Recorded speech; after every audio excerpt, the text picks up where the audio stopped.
Hey y'all, Irix Guy here, and I've just flown my first flight with the Mavic 2 Pro, and I want to show you how to attach the camera guard. Now this should not be flown with.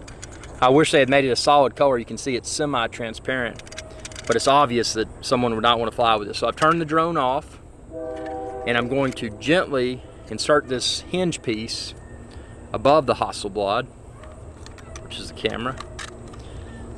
Gently insert it there. And then you'll see there's two holes at the top where that hooks, and then that bottom part snaps. So you can see there, now I've got it on. And the only purpose of this is to potentially better protect the Mavic 2 Pro while in transport. And yeah, that's how to attach the camera guard to the Mavic 2 Pro. Check the link within this video's description. You can find where to order the Mavic 2 Pro, the Mavic 2 Zoom, all of the accessories.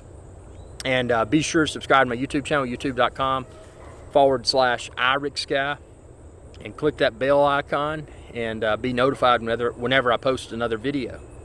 Thanks for watching, and y'all have a good day. Hey y'all, Irix Guy here. If you enjoyed this video, please be sure to subscribe, like, and share. It's viewers like you that enable my channel to continue to grow.